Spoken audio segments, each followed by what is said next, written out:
Hello दोस्तों, जय हिंद। उम्मीद करते हैं कि आपने हमारा पिछला वाला लेक्चर देखा होगा और आप लोग ठीक होंगे, आप लोग पढ़ाई कर रहे होंगे। अगर आप किसी का भी लेक्चर देखते हैं तो प्लीज़ उसको स्किप मत कीजिए। अगर आप उसको स्किप करेंगे तो आपको बिल्कुल भी कुछ भी समझ में नहीं आएगा, ठीक है। और आपके पास इतना टाइम नहीं है कि आप बार बार पढ़ सकें। एक बार आप अच्छी तरीके से रिवीजन कर लीजिए। और अगर आप हमारे वीडियो को देखते हैं तो हमारे चैनल को लाइक एंड सब्सक्राइब जरूर करें। चलो फिर हम बिना देरी के स्टार्ट करते हैं, ठीक है। कल हमने आपको ऊष्माक्षेपी और ऊष्माशोषी अपक्रिया के बारे में बताया था। ऊष्माक्षेपी अपक्रिया उस अपक्रिया को कहते हैं जिसमें ऊष्मा उत्पन्न होती है। हमारे एग्जाम में पूछा जाता है कि श्वसन किस प्रकार की अपक्रिया है, तो श्वसन एक ऊष्माक्षेपी अपक्रिया, ऊष्माशोषी अपक्रिया। ऊष्माशोषी अपक्रिया उस अपक्रिया को कहते हैं जिसमें ऊष्मा का शोषण होता है, जिसको होने के लिए ऊष्मा की जरूरत पड़ती है। तो हम आज की हमारी जो अपक्रिया है वो है विस्थापन अपक्रिया। विस्थापन अपक्रिया, ठीक है। विस्थापन, अगर हम विस्थापन को हम तोड़ेंगे तो स्थापन मतलब होता है हटाना, स्थापित करना, ठीक है। विस्थापन अपक्रिया ऐसी अपक्रिया होती है जिसमें कोई भी लवण, ठीक, कोई भी तत्व किसी लवण से उसके तत्व को विस्थापित कर देता है।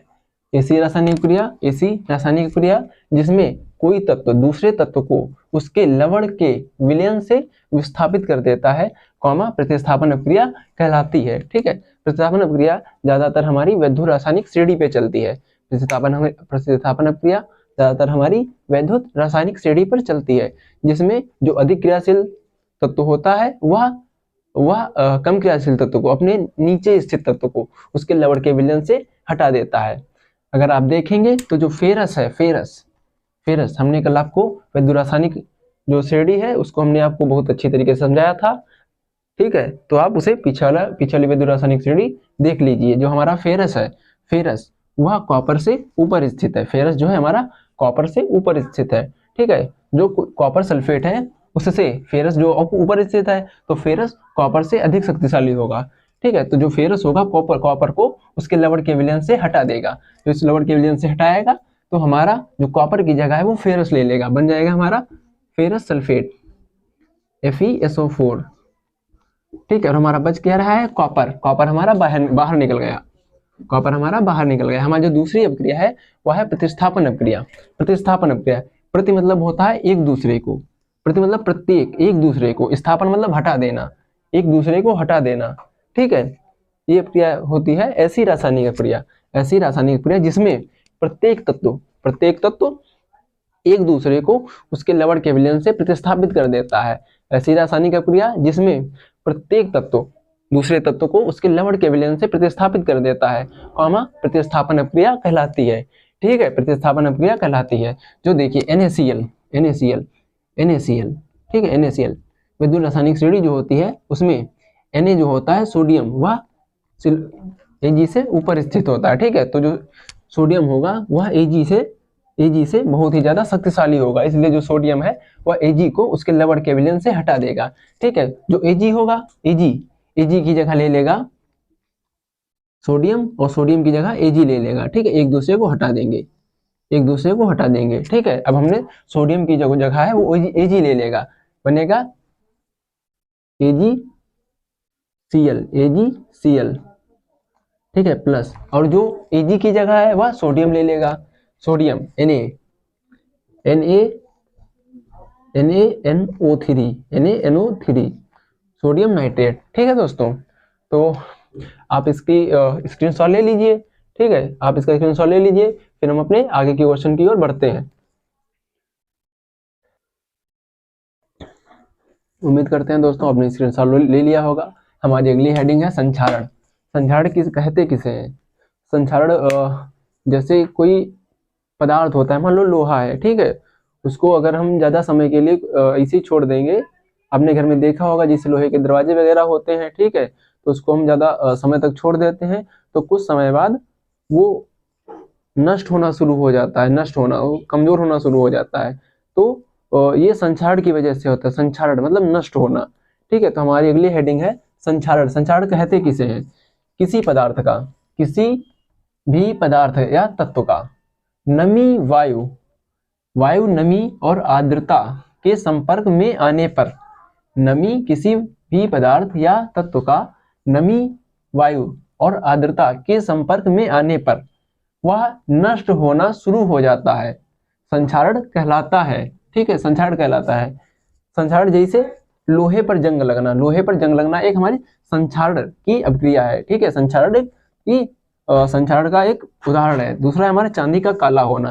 ठीक है, आपने देखा होगा कि जो चांदी होती है, जो हमारे आभूषण होते हैं, चांदी को आपने देखा होगा जिससे महिलाएं पहनती हैं। ठीक है, पायल वगैरह की, कभी चांदी का कड़ा भी पहना जाता है। ठीक है, तो कुछ समय के बाद उसमें काला होना शुरू हो जाता है। ठीक है, तो होता है वो हमारा संक्षारण की वजह से ही होता है, चांदी का काला होना।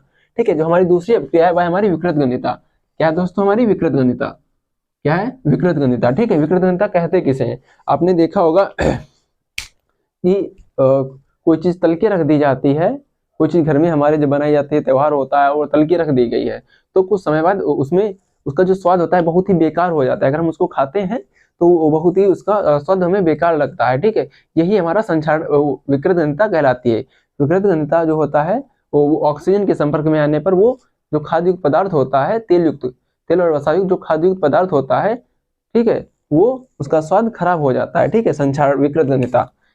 तेल व वसा युक्त पदार्थ को अधिक समय तक रखने पर, ठीक है, तेल व वसा युक्त पदार्थों को अधिक समय तक रखने पर ऑक्सीजन द्वारा उसका अपचयन हो जाता है। क्या हो जाता है दोस्तों, अपचयन हो जाता है, जिससे उसका स्वाद खराब हो जाता है, जिससे उसका स्वाद खराब हो जाता है। विकृत गंधिता कहलाती है। ठीक है, अब विकृत गंधिता को बचाने के लिए क्या किया जाता है, आपने देखा होगा जो नमकीन के पैकेट वगैरह होते हैं दुकान पे मिलते हैं, उसमें कुछ गैस टाइप की भरी होती है। ठीक है, जो गैस होती है इसलिए भरी जाती है ताकि जो नमकीन वगैरह होती है, चिप्स वगैरह होती है, उसमें जाहिर सी बात है जो तला जाता है उसमें तेल मिला होता है और वो वसा युक्त होता है। ठीक है, तेल युक्त होता है। ठीक है, इससे वो खराब हो सकती है। उसको बचाने के लिए उसको नाइट्रोजन युक्त किया जाता है। क्या किया जाता है दोस्तों, इसे बचाने के लिए खाद्य पदार्थों को नाइट्रोजन युक्त किया जाता है। इसे बचाने के लिए खाद्य पदार्थों को नाइट्रोजन युक्त किया जाता है। ठीक है, तो ये हमारी 2 हेडिंग हो गई है। आप इसका स्क्रीनशॉट ले लीजिए, फिर हम अपने अगली हेडिंग की ओर बढ़ते हैं।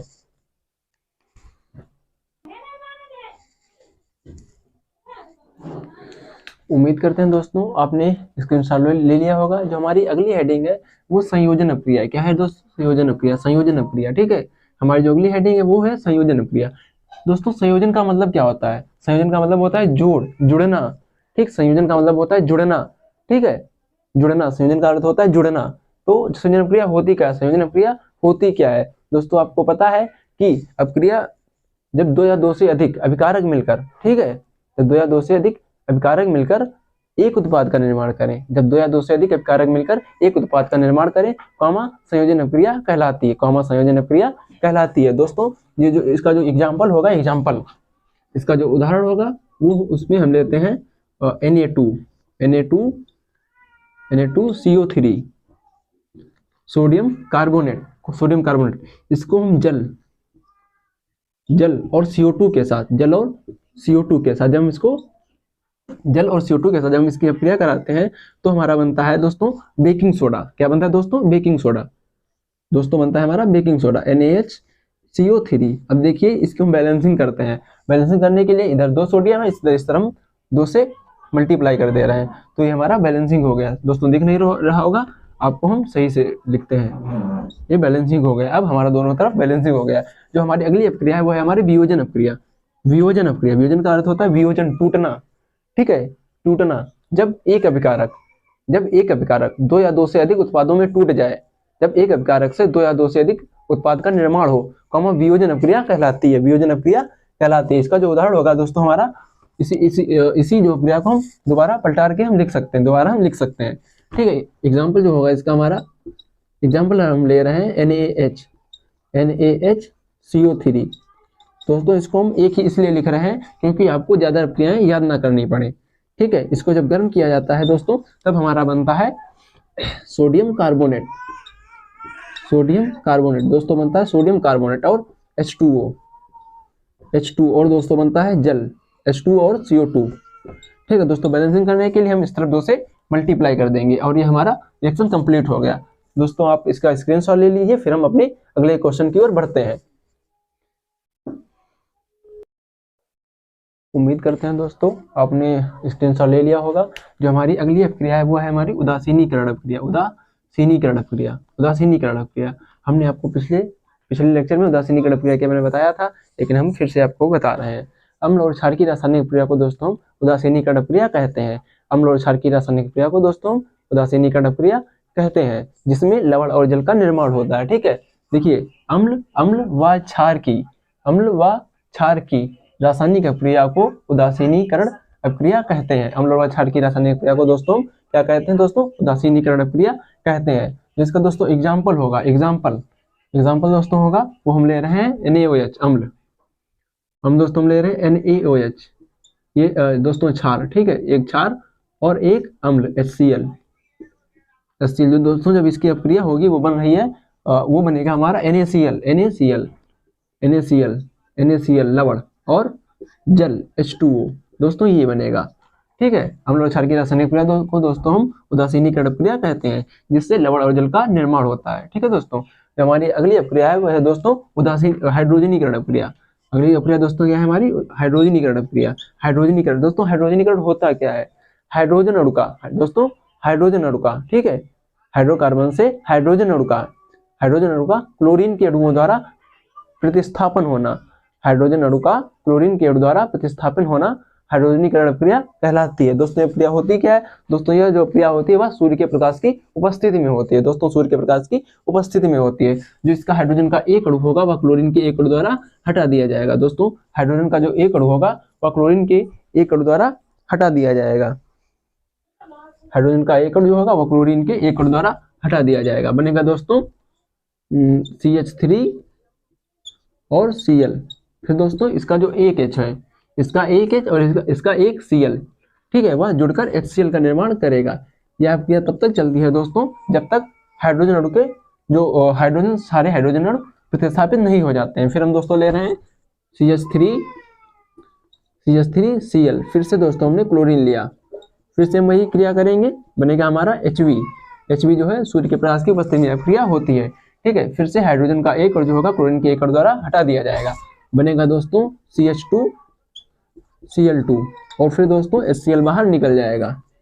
HCl बाहर निकल गया दोस्तों, जो हम फिर से वही काम करेंगे। फिर से हम CH2Cl2, फिर से हम क्लोरीन ले रहे हैं, फिर से हम सूर्य के प्रकाश की उपस्थिति में हम अपक्रिया कराएंगे। ठीक है दोस्तों, फिर से जो हाइड्रोजन का एक अणु होगा और क्लोरीन के एक अणु द्वारा हटा दिया जाएगा। अब दो अणु थे, अब कितने अणु रह जाएंगे? एक अणु CH, और इसके पास कितने अणु हैं? क्लोरीन के 3, और एक इससे लेके कितने बनेंगे? CH Cl3, और इसका एक अणु, इसका क्लोरीन का एक अणु, हाइड्रोजन का एक अणु मिलकर HCl का निर्माण करेंगे, HCl। फिर से दोस्तों अभी एक हाइड्रोजन रह गया, फिर से हम यहाँ अपक्रिया करेंगे। फिर से हम ले रहे हैं CHCl3 और फिर से हम ले रहे हैं दोस्तों क्लोरीन। फिर से हम अपक्रिया करा रहे हैं इसकी सूर्य के प्रकाश की उपस्थिति में। दोस्तों इससे पूछा जाता है कि हाइड्रोजनीकरण अपक्रिया कहाँ होती है। ठीक है, हाइड्रोजनीकरण अपक्रिया कहाँ होती है? ठीक है, हाइड्रोजनीकरण अपक्रिया कहाँ होती है? ये जो होगा दोस्तों CCl4 और बन जाएगा HCl, और सॉरी दोस्तों क्लोरीनीकरण होता है, क्लोरीनीकरण, ठीक है, वो क्लोरीनीकरण, माफ कीजिए, क्लोरीनीकरण, ठीक है, क्लोरीनीकरण।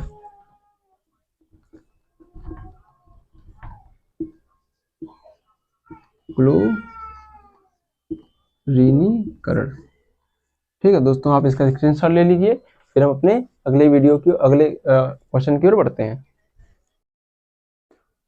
उम्मीद करते हैं दोस्तों आपने स्क्रीनशॉट ले लिया होगा। तो हमारी अगली हेडिंग है पीएच स्केल। पीएच स्केल कहते किसे हैं?